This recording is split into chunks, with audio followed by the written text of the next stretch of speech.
All right, good morning, everyone. My name is Jason Francis. I'm the Vice Chairman of the Internet Society Barbados Chapter. And welcome to the panel on Internet and Activism, Democracy and Economics. So just give a brief introduction of my distinguished and illustrious panelists this morning. And I'll start to my right with Dr. Pearson Broom. Dr. Broom is a lecturer in political science and program coordinator for the MSc e-Governance for Developing Countries. He received his PhD from the University of Cambridge in Information Technology and Economic Development. He has diverse working experience in the Caribbean and has served as a consultant for the UNDP, the Commonwealth Secretariat, and the CSM unit and CARICAD, among others. To my immediate left, he certainly needs no introduction, Mr. Jeremy Stevens. Jeremy is a goal-oriented, innovative, and dynamic individual with experience in finance, technology, academia, venture capital, and private equity in Barbados and across the Caribbean.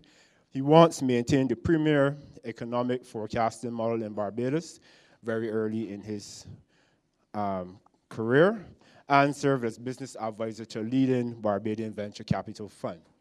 His current focus is on the marriage of software development and finance, specifically in the area of web apps. To Jeremy's left, we have Krystle Howell. Krystle is an internal audit manager with Sagicor Life, Inc., with qualifications as a chartered professional accountant. She currently serves as a secretary and has served as past governor for the Institute of Internal Auditors at Barbados Chapter. Krystle has recently been a key figure behind social media awareness campaigns, helping to demystify the Auditor General's report and to break down several burning topics with expert guests, including government ministers. The topics have included the Barbados ratings and their impact, the national budget and estimates, and understanding hedging. And to Krystle's left, we have Mr. Patrick Salt Bellamy. He is a Barbadian DJ, radio personality, and social commentator.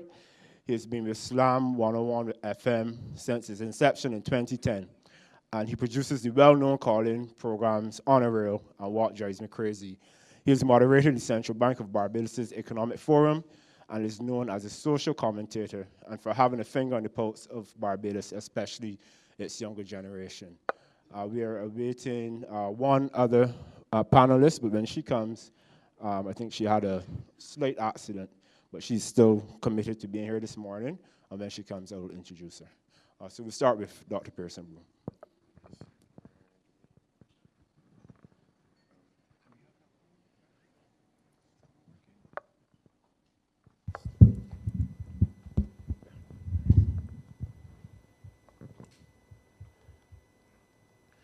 Good morning, everyone. I'm here to present on this whole idea of, internet, activism, democracy, and economics. Now, since I lecture on e-governance, I'll take the side of democracy and chime in when I have to with reference to the econ if I have to. Everyone now, as we know, is on social media of some form. And a colleague and I, Dr. Adugo and I, we did a paper on why internet activism is not taken off with some of the same objectives as those in other places. So you would have heard of the Arab Spring. You would have seen Occupy Wall Street. You would have seen the protests in Hong Kong, etc. But in spite of all of our technology around us, we within the Caribbean are still quite lazy with reference to how we promote and think about democracy, etc., and activism. I'm going to go through some of these quite fast, but this table here is going to give you an idea in comparison with what other regions are looking like and how they are involved in digital activism. And you can see the Caribbean at the, well, not too far from the bottom, has, it's not that active here within the Caribbean. And when we look at why we're using it, the usual, reconnecting old friends, making possible the whole high school reunions, etc., dating. Pretty much we're using it for entertainment purposes. And this pie chart pretty much says the same thing too. We've not been really using the networks for, in a number of ways, productive purposes, as you see within other major regions, for example. And we know that technologies can go very far in what they can do. They can empower people, include people. It allows for mass participation, etc. And importantly, it has been useful in breaking the stranglehold on the traditional media. Everyone now fancies him or herself as a citizen journalist.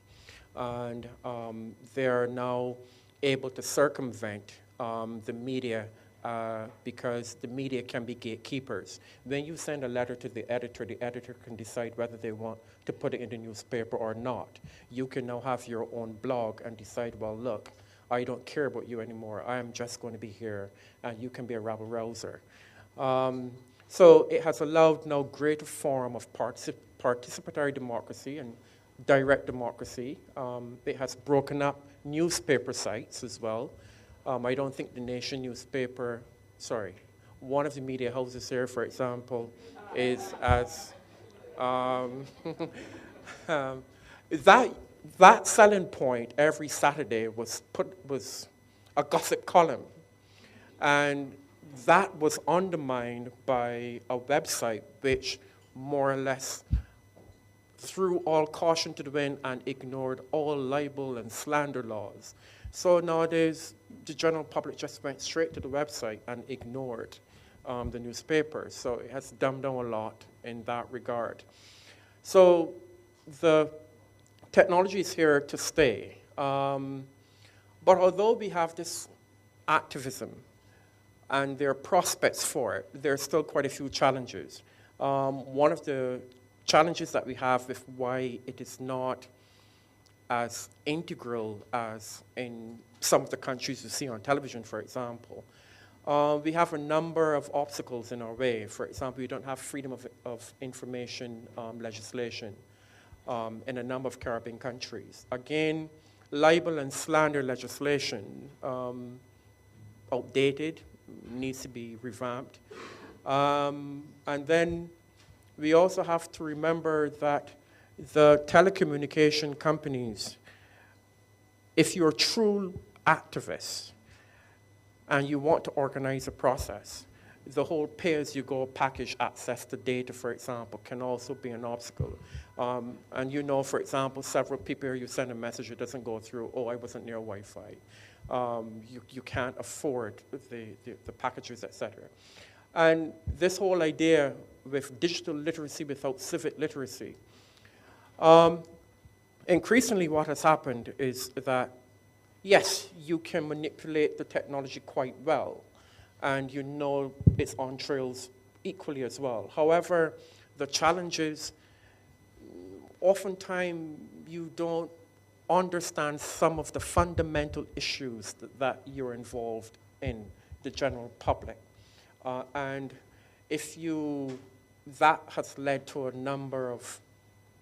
a lot of misinformation, fake news, etc. And people being easily manipulated by those who have access to the knowledge. Then one of the other concerns here is that there is no messiah in the crowd. Yes, you're an activist. You all have something you want to complain about. But who's leading that charge? Who's the one galvanizing and building consensus online in order to advocate for the change that you want? That is a problem. And then you also have to be able to recognize that the technology decentralizes knowledge. And the other concern is that because you have this activism going on, in face-to-face communication, there's order and protocol. Online now, there's no protocol and order. Everyone has a voice. And if you don't get your say, for example, you have the right to just ignore and go to another group, for example, because I don't like what you're saying. So there's no real formulation of the ideas in a coherent and logical way to convey what it is that you wish. The other concern that you also have to be able to think about is apathy colliding with pluralistic ignorance. Yes, you're an activist. You want greater democracy, for example, but you have a situation where you don't get buy-in from different groups. If you are advocating for lower taxes, but someone is saying, well, why am I going to bother? I got to live anyhow. There's that level of apathy. And the pluralistic ignorance, for example, would be persons who conform to a minority grouping. They don't see the need to be involved. Yeah, and how do we see the technology? Tools or toys in a number of instances. And just quickly, yes, we're activists and we want change, but we have not yet considered what type of democracy we want to see. Do we want big government or small government? Are we agitating to change structures? Are we agitating to change processes? Are we agitating to have more values within the society? Are we agitating to see prime ministerial power diminished? What are the features of the democracy that you are agitating against? And if we've not yet begin to conceptualize these things or think about them, the technology and the noise is being heard. It's not going to filter into a process of real, genuine, sustainable change. And it will be very much a continuation of a post-1930 situation where the middle classes, as usual, will come in and usurp whatever decisions are to be made and do things for themselves at the expense of the mob. Thanks. Thank you very much, Dr. Broom, for laying the groundwork to our discussion this morning. I'll next move on to Mr. Jeremy Stevens. All right, good morning to one and all. This is probably the quietest panel for such an early time in the morning. You're not having your coffee? Yeah, you need some coffee, especially as IT people. The way I want to tackle this, especially in line with the whole subject of the internet and activism, democracy, and economics, I want to at least go through at least a minute telling you why I chose to use the internet as a platform. Now, I don't know if some of you might not have known of me. That doesn't matter. But the whole thing is that for a number of years, I was speaking through the conventional media that Pearson spoke about. And a lot of that was just a case of the political atmosphere was willing. My predecessor at the Barbados Economic Society set a path where the presidents were expected to engage the media a lot more, and I was simply just doing my job.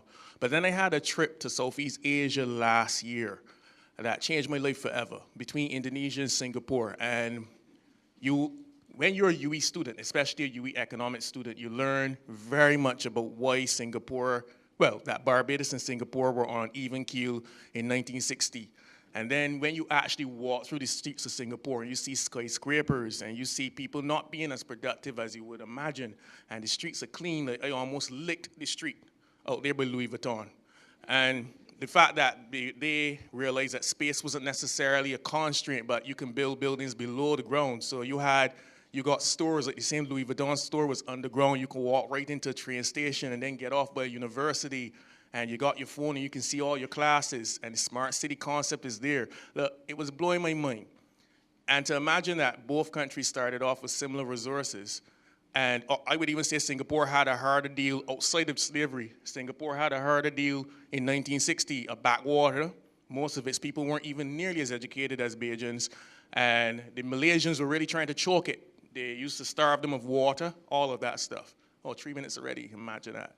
So I sat at the Changi airport and decided, you know what I'm seeing in Barbados isn't even nearly good enough. I understood the differences. And Facebook Live would have just opened up in Barbados. And I said, look, let me take a chance, because the internet would allow me to reach people who typically the nation don't necessarily care about. I will call the name, right? They don't necessarily care about. And the advocate don't necessarily care about, and that's the youth.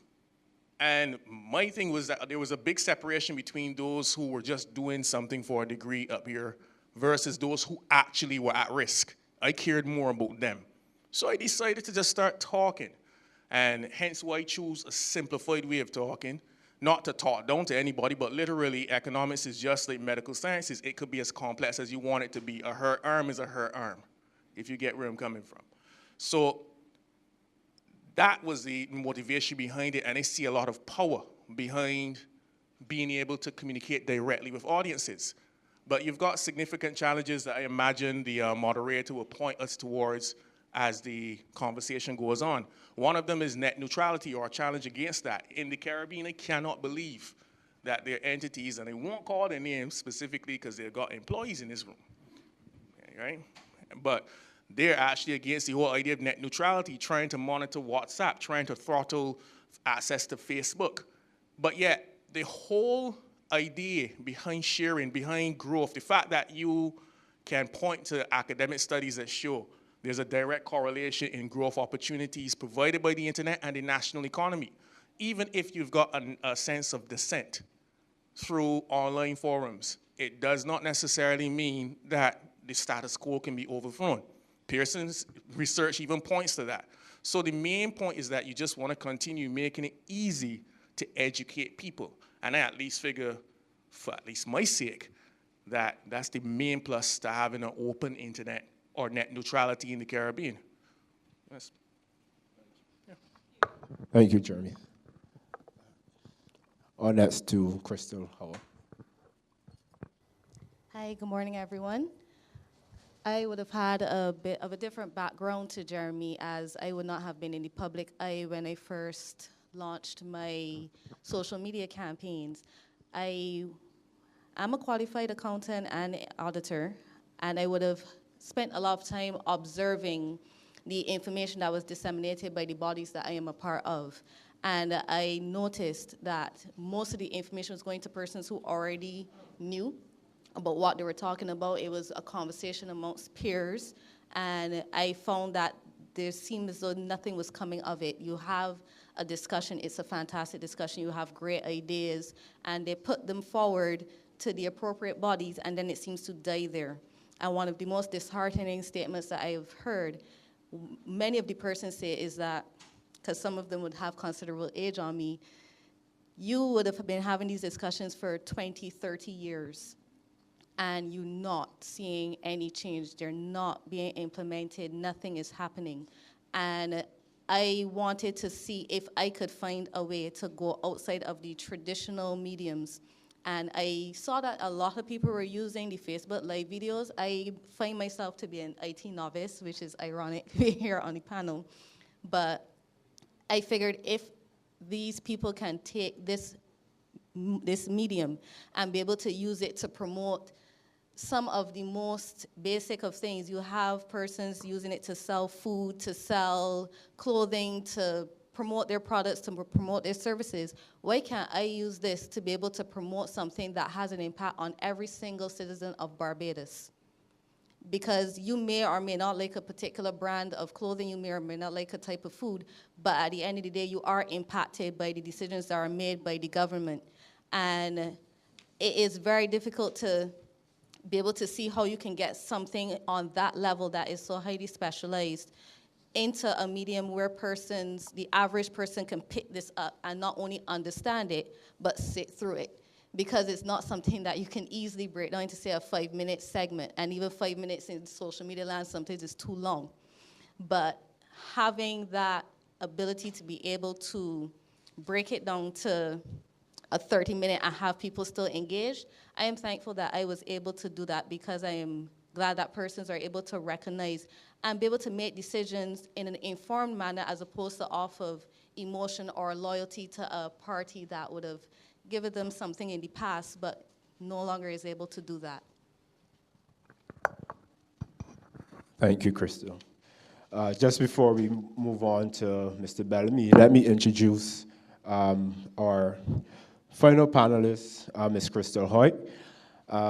Krystle is 18 years old, and she's the opposition leader for the Barbados National Youth Parliament and vice president of the Barbados Youth Development Council. She also sits on the CARICOM Youth Ambassadors Committee. She's a past Commonwealthian. All right, Jeremy. We're still dope. We're still dope. Up and on.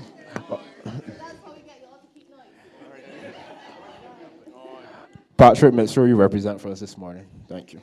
Right. She's a past Commonwealthian, and she recently concluded her studies at the Barbados Community College, where she attained an associate degree in mass communications. Professionally, Krystle is a journalist and photographer for the leading online paper, the Barbados Today. Right. And she's passionate about young people, in particular policy and politics. And I said to our chair, Ashell, that I really wanted to get someone under 25 on this panel this morning, and thank you, Krystle, for accepting that. All right, so we'll move on to Mr. Bellamy.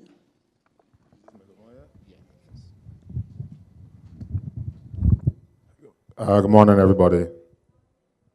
Internet, activism, democracy, and economics. Well, I get invited here as a DJ and a radio personality. To be quite honest, I am not really like too big on the. You lower me down? Oh, okay. I ain't too big on the internet activism. I feel as though a lot of times is be preaching to the choir, but I do appreciate that the choir is a growing choir and that people are taking the internet activists a bit more seriously, and people are starting to get the messages from the internet activists and internalizing them. But what the problem comes is that sometimes they're not able to distinguish what is reality from what is fake. And sometimes, a lot of times, the messages, because there's no real structure around them, get lost in the delivery of the messages that is from certain internet activists. I think that the internet has indeed provided a platform / soapbox for a lot of people, but I can't get vexed with them because I got a radio show for the morning to be a platform / soapbox for myself, and everybody don't got that opportunity. So I'm actually grateful for the internet for being able to provide everybody who wants one of those to be able to have one, but I'm also very wary that everybody has one now, and you got to be careful with that. I see that we're going to need a transition. I'm seeing a transition now from people getting the news from the traditional sources to getting a lot of news from the social media and what's not. I think what we need to see is a transition now from internet activism to real life actions and things coming out of the internet activism now. The first contributor on the panel mentioned the Putting South, and I think that what the one point that was missing there was that's 3 minutes to go or 3 minutes that I used already. I ain't gonna tell all of them, but it was that they ran a story that people on the internet first got up in arms about, and then from there the pressure came into the general media, as opposed to something being reported in the mainstream media, and then people going on the internet and making a big hullabaloo about it. It was made a hullabaloo about first on social media, and then went over to mainstream media where it had a natural impact in the real world. And I think that's what we need to see more of. General everyday citizens, unfiltered, but still with some sort of structure. Thank you.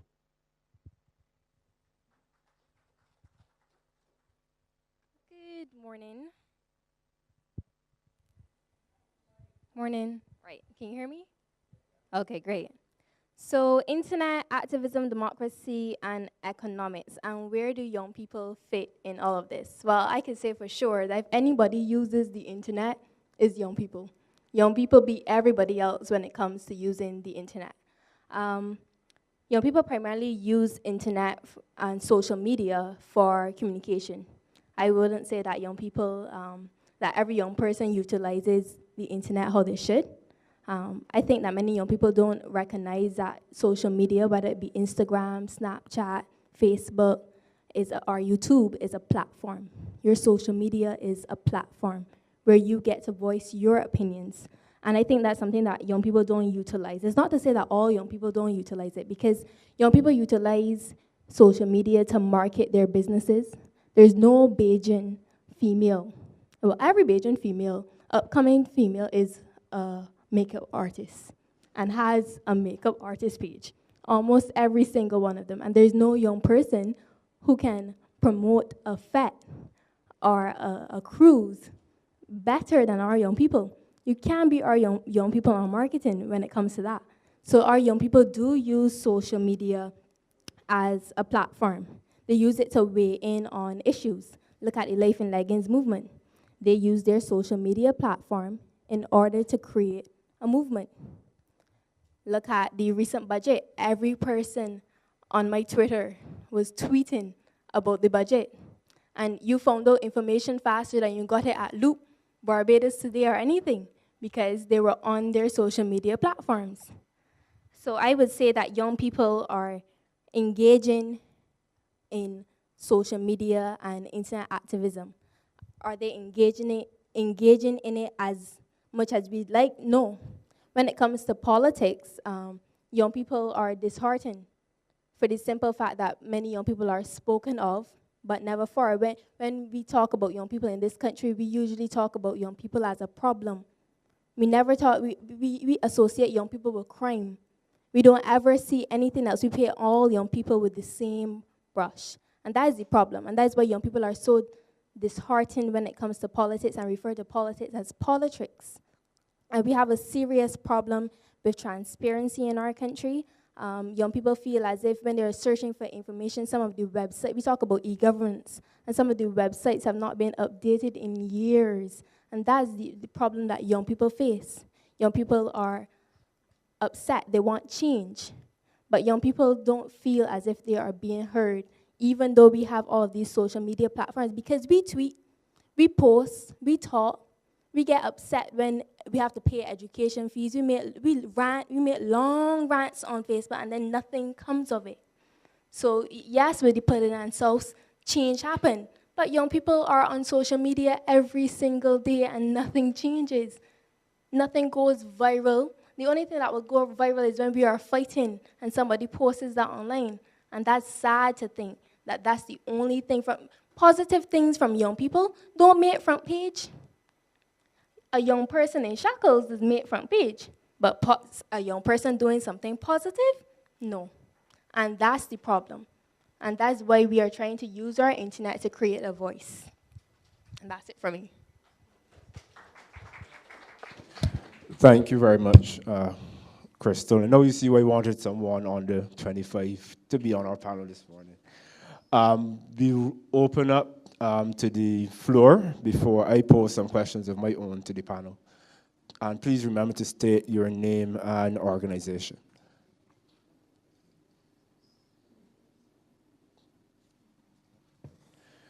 Yes. Good morning, Liska Evanson, Evanson Strategy Consultants, Inc. I have a question, well, maybe a couple of questions, but I want to frame the situation very quickly. We have seen, as Krystle just said, that young people are using Twitter, Facebook, and various other media. We've also seen the sort of consolidation of the internet into these platforms, Facebook, Twitter, Instagram, and such. Now they are facing the EU and the United States wanting to bring in legislation to crack down on what they can show, what can be seen, particularly with live streams. Various cases in the United States, and the fear of terrorism within Europe has caused both of those large platforms, where those large countries, those large regions, where those platforms generally cater to the most, to want to crack down on them. How do we in Barbados and the Caribbean avoid a similar crackdown legislatively? Because if there's one legislation that might be picked up quickest, it's the latest one that the EU puts out. How do we avoid this so that the youth can continue to be online, people can continue to, we talk about the young generation, but I've seen e-gaming, people who literally earn livelihoods showing the games they play and reviewing them live, for example. All of those things have created an economy online, and those are all at risk because someone can shut them down. And it's not the first time the internet has faced this. It's not going to be the last time. But how do we avoid it in the Caribbean? Thank you. Jeremy? All right, so my take on it is that we've got legislation already in place that could be cracked down if more people wanted to be enforced. Or rather not enforced, but really want to crack down on it. Now, a good example would be the Computer Misuse Act. We've had an example up to about 2 years ago where it was alleged that someone was beaten in a certain parish at a certain cricket game, and right, good. So, and social media activist of the time, I should say, because he no longer is active, decided that he was going to talk about it, and basically said that he was glad. And as a result, had to spend a little time, not incarcerated, but in jail. So that did happen. So there's grounds for which a lot of people, like myself, like Krystle, if we barely call the wrong name at the wrong time, we could be highly monitored. I bet a lot of 18-year-olds weren't even aware that that happened. But it would give reason for them to be a little cautious. Everybody can't be like Natalie. Makes no sense chasing Natalie.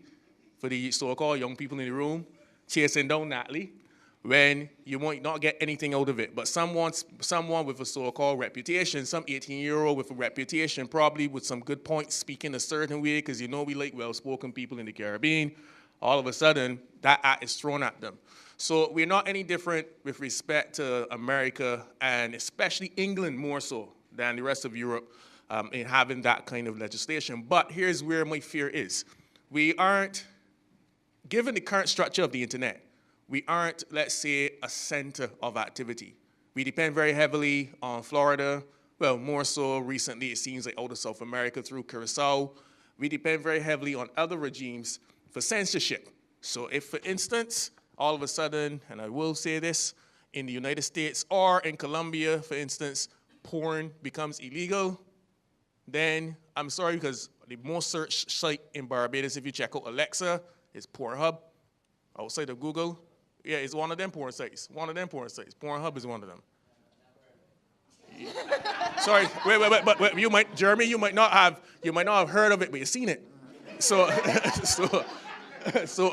but some of my research has led me to, my actual academic research has led me to see this in terms of Alexa. But the point being is that's cut off now, and a whole part of censorship, which doesn't necessarily fit into our legislation per se, although it could be considered indecent, is pushed upon us. So I don't think as a small economy or small set of economies that we can really protect ourselves unless we adopt a form of the internet. And that's why I'm very big on something like blockchain technologies and the freedom that could bring in terms of having a platform outside of the internet. It makes it easier if you had a Caribbean blockchain, which I'm not trying to endorse them, but BIT and those guys are trying to work on. That can somewhat lead us to a model where we're totally independent and we can deal with net neutrality, all of that stuff, if it works. But as it stands right now, we have no control. Dr. Broom, you wanted to respond? Generally, I don't think we have to fear what the Europeans or the Americans are doing. They're looking after their own interests. And when we start to talk about democracy and civil society, we have to ask ourselves what it is that we are going to protect. What is it that we hold sacred, that we want to preserve? Now, the United States, its back is against the wall, literally. It's trying to stop the radicalization going on. Europe is facing that same problem, for example, France and the UK. And you're now seeing the counter-radicalization of, well, if this religious group can get to us, well, we're going to start something very similar now. So you've seen the first act taking place there. Within the Caribbean, we have not been agitating in a way where we have that much to be fearful of. As I showed you, we still tend to use the internet for entertainment purposes. It has not stopped commercial activity. You can still do that as much as you want. There are other things that will stop us from developing e-commerce and other commercial business activities. So I don't think we have to be worried towards that at all. What was the other part of your question that you were concerned about? Because you were quite long. I was regarding it in terms of monopolization, kind of, because everybody has a blog and they can easily do them, but all those blogs are hosted on either Facebook or... Well, we have stopped that with our own form of self-censorship. Within our libel laws or slander laws, for example, we have to host several of our websites outside because we don't have the legislation. For you to be truly democratic and to be important, they can easily trace who you are. So it's not the Europeans stopping us from being outspoken and voicing our views. Our own societies are very restrictive in their own ways. All right. Just to follow up on that, so with the Arab Spring, the tools that brought about the Arab Spring came about because even after networks were shut down by the governments, they used resources such as anonymization resources such as the Tor ring. They used various proxies to get help to Twitter. They used various applications, WhatsApp, Signal, Telegram, which allowed encryption of their communications, and therefore they couldn't scan it to stop it from going out. These applications are all under attack. There is a rumor that over 98% of what was Tor is now actually an FBI honeypot, which means that it's the FBI looking at communications. If we are outside the Caribbean, and even though we still use WhatsApp as if it were a religion in most cases, how are we going to feel when they are being cracked down outside so that other governments, yes, it's not our government, but it's other governments looking at it, particularly because we have one of our closest big neighbors saying, next time you all go in line for a visa, please put down every single social media application that you use, because we are going to read every single post. And by the way, we're going to get the post that you deleted.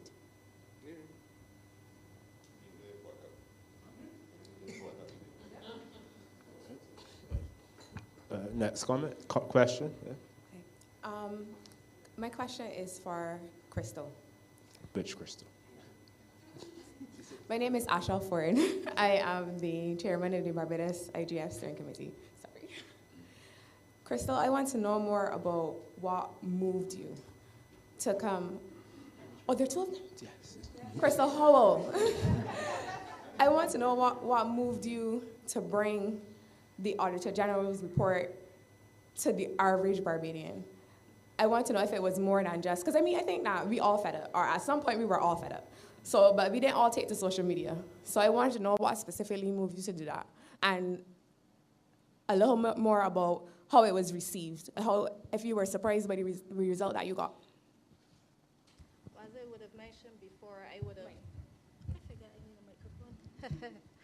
As I would have mentioned before, the bodies that I was a part of, they have been speaking on the Auditor General's report for years, and the response was not favorable. You would get some feedback, but in a room like this, where there's a limited number of persons and everybody that's in the room already knows about the report, and they're going to go away and not do anything with the information. I found that I think young people actually, and I consider myself young, I'm not under 25, but I do think I'm young. I think that we have a passion and an energy that is very difficult to ignore, as much as the traditional media does not pick up on the positive aspects of that. I see how hard young people hustle, how much they make sure their voice is heard. And the other difficulty I had is with the fact that there's so many Barbadians that they are not educated in this area, and this is not to say that they are poorly educated. I am uneducated in the area of geography, science, and other aspects. That does not mean I'm... We do classes together. I did not take it anywhere past a CSC level to say that I can be an expert speaker on any of these topics and be able to expound in a way that, I won't sound like a basic person. I wanted to make sure, though, that for something that was so important because of the education that I have, I wanted to make sure that other people understood how critical it was. And it takes a lot because I would have called multiple people, including this person on my right, to find out if they thought this would have been a medium that would have been received, because I see other people using it and other people being successful, but I consider myself basically a nobody. I did not have an active social media life. I did not have Instagram, Twitter, anything of the like. I just had Facebook and barely used it. So I did not think that I would get the response that I did. But I heard so many people calling out and complaining about things and did not see the connection between what they were complaining about and the issues in the Auditor General's report, especially with regards to the wastage, the lack of collection on outstanding receivables, and a multitude of alternatives to the things that have been pushed even in the recent budget, where you're given the impression that you only have two options, taxes or go home. And I'm here sitting down saying, those are not the only two options. How could you be pushing something like this? And the reason they could push something like this is because the public does not understand there are more options, and they're going to accept it. And the more when I got the success that I have, it was shocking. I received over 40,000 views on the video. I've had a multitude of persons messaging me saying they didn't know this information before. They were voting and believing that what the ministers at the time would have said is truth, and they're glad to see that some person was able to bring additional information to change their viewpoints and to change their stances. So I use this as an encouragement to let people know you can use social media to make a difference or make a change. I was not expecting in such a short period of time such a significant change. And I don't expect miracles to say that I can change the landscape of Barbados. But what I am hoping is that with continued effort, that can start to change, that people can realize they do have a voice, they do have reason. There are reasons why things are the way that they are, and there's somebody who is willing to take it and bring it to them on a level where they will be able to understand that information. So, Mr. Moderator, I'm curious. Yes, young people can change things, of course. But I want to know from the activists, what are you changing to? I want to know, for example, what is in the Auditor General's report. I am going to play dumb this morning. What is in it? What are the issues, for example, that we need to get rid of or to implement? What are they? Can anyone enlighten me? Dr. Moore? Well, from my No. The forum is on internet democracy, internet activism, democracy, and economics. Part of the process is that in a democracy, we're not just going to be talking about change. The frustration, for example, that we are being faced with is after you've activated, do you intend to change anything? And what do you intend to change it to? If the Auditor General's report is such diatribe, do we intend to get rid of the office of the Auditor General? Is that what we want to change to? Do we want to alter the powers of the Auditor General? Let me continue. Furthermore, I lecture public policy. Public policy, for example, when you're involved in public policy is not something that you wake up a morning, Dr. for example. I am aware. Excuse me. The panel, just so I'm clear, is actually about how the internet is being used for activism. No. It's about the internet. This is the Internet Governance Yes, Forum. yes, it is, but the topic is internet activism, democracy, and economics. Yes. So Therefore, how the it's internet open is to being used interpretation, not so? It's open to interpretation. Okay, so we're going to have our next question now. All right. Hold. All right. I think that the confusion on my face is mirrored in the audience because no one was giving the impression that you would do anything to bring down the Auditor General office. Furthermore, I think they need a bigger voice. And I think that the traction that we're getting, even in the traditional media, you have seen more than ever before persons bringing out issues in that report and asking for it to be addressed. So right, all right. And we did expect this panel to get spicy, all right? So, this is not, right, so what I want to do, Jeremy, just before we take your question, because I want to give Krystle number 2 and Mr. Salt, he's here to add a little salt to the panel. I just wanted to ask them, before we get to your question, Jeremy, do you think that those in positions of power are actually taking internet activists, young people seriously, and that's specifically to Krystle Hoyt and to Mr. Bellamy? Repeat your question. Right. About that. So do you think that those in positions of power, whether it be politicians, whether it be business leaders, are they taking, because you said young people are on the internet and so on, they're on Twitter, and Dr. Broom asked the question, but what is the purpose of this internet activism? Do you see politicians in your role as youth parliamentarian and as the vice president of the National Youth Council, are your leaders taking you and the young people who you lead seriously? Are the leaders, not necessarily my leaders, are the leaders taking it seriously? And I definitely say no, for the simple fact that if, well, they don't take much seriously, but if they had taken anything seriously, primarily youth and youth issues, then policy that affect young people will have an input on, young people will have a voice for. They would be looking to young people to assist in certain things. We have a youth policy that says that defines young people as our most precious asset, and that is not reflected in the policies that they create. So I definitely said they're not taking young people seriously. Yeah. Mr. Bellamy? You want a long answer or a short answer?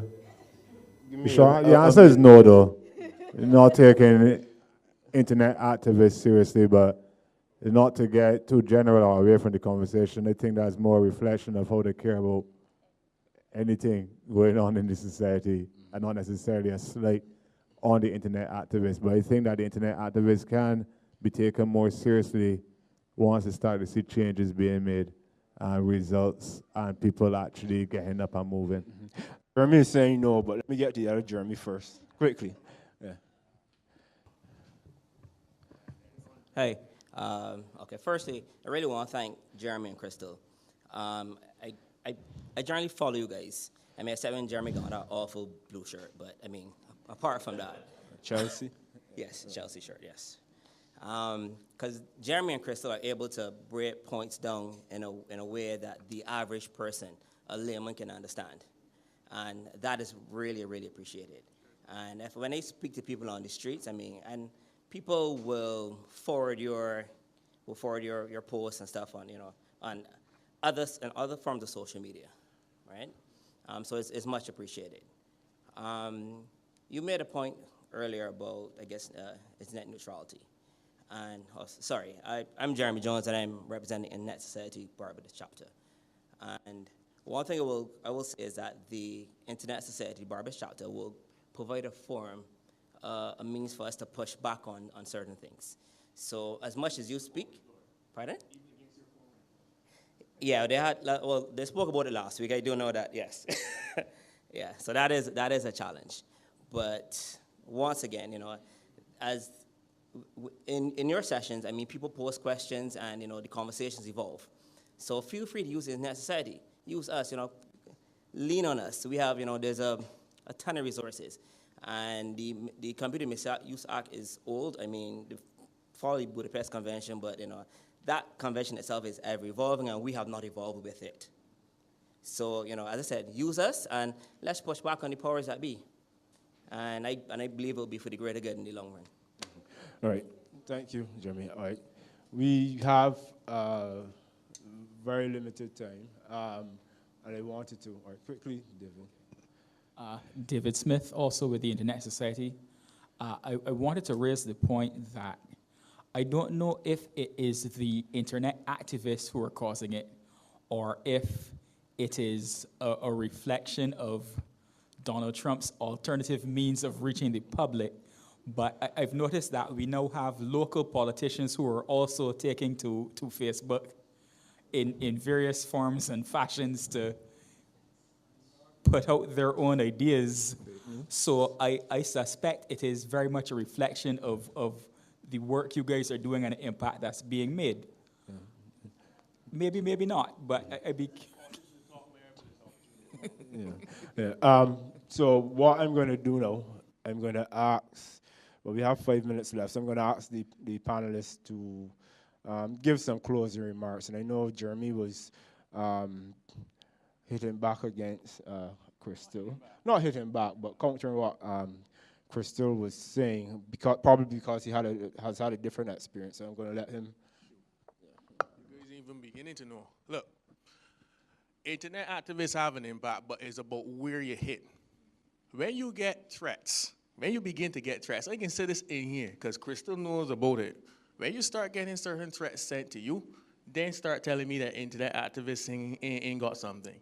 It's about profile. Salt was correct. Patrick was correct with respect to not listening to everybody.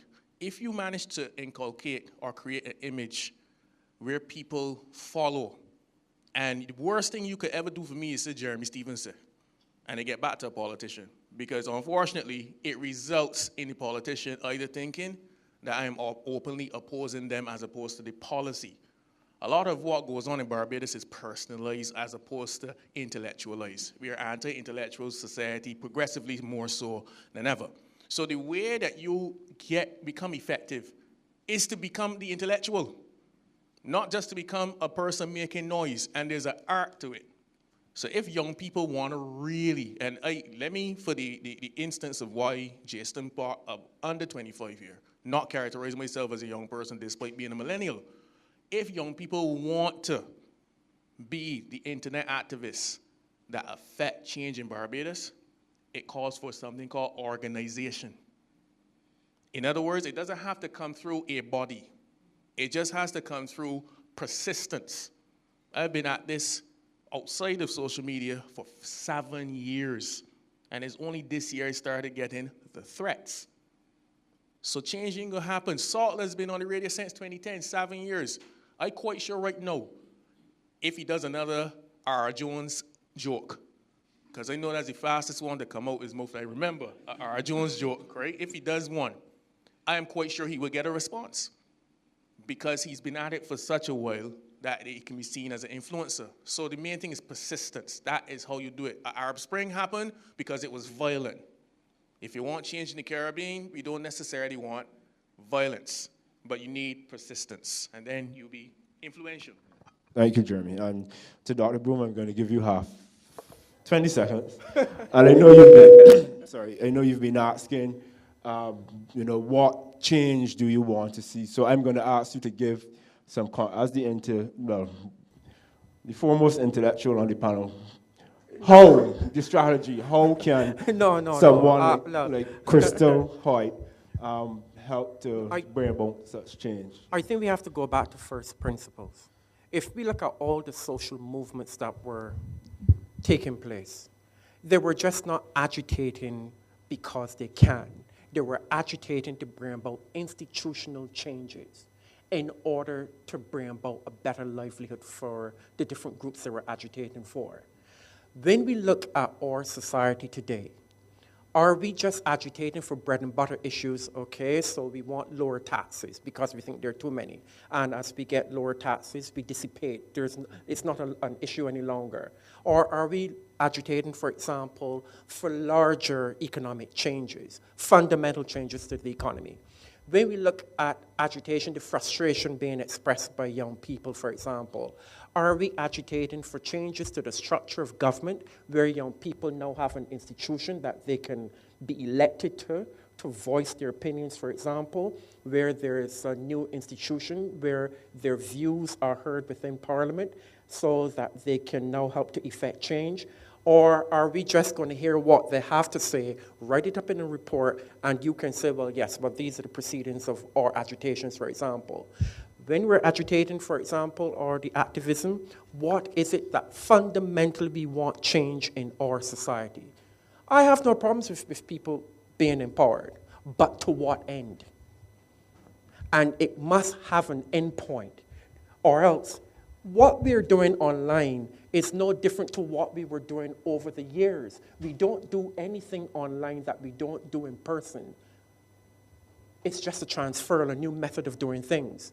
So when we hear all of this about change and being all these people following us, let's do a dissection of the people that are following. Is it for the greater good, or are they sectional interests looking to pursue their own hidden agendas for a select group? So we have to be able to strip a lot of the fanfare and the fame that several people are craving and ask, what is all of this for?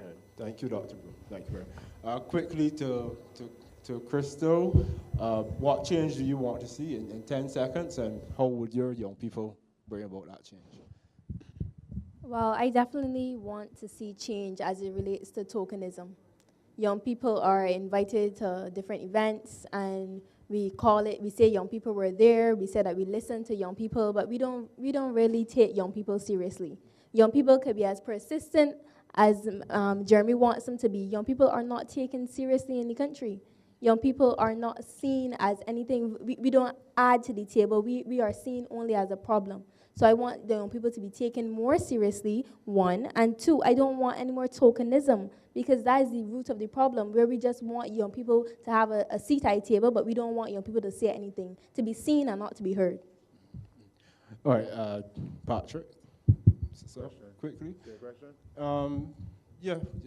What can be done to, I think that we boast a lot in Barbados of how high our literacy rate is.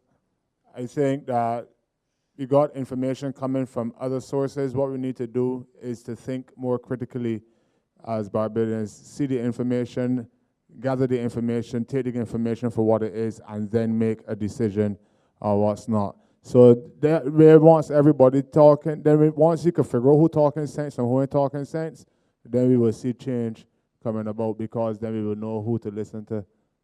That's all I got to say on that. And Krystle, final word from you. I will just close out by saying that I would like persons not to be discouraged by those who would want to quiet your voice, especially if you are able to influence persons to make better decisions. It is not one person that can make a change in Barbados, and if you look to more open-minded countries, activism plays a very critical role in terms of bringing about change. So if your voice can be multiplied by the thousands and can make a difference to how things are done, it is a different method. It is not the same as if I go into a room and speak to persons. I am exposing the information to thousands of persons who might actually be able to make a bigger change or impression than even myself. There is no limit to the number of persons that you can influence if you speak out, and if you're sure that the information that you're sharing is something that can add value to persons' lives. All right, thank you very much to all of our panelists, and just to Krystle.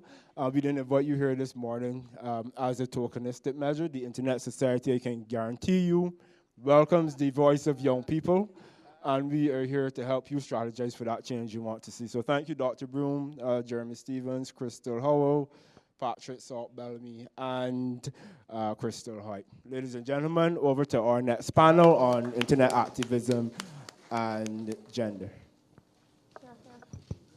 And thank you, Jason, for moderating the panel.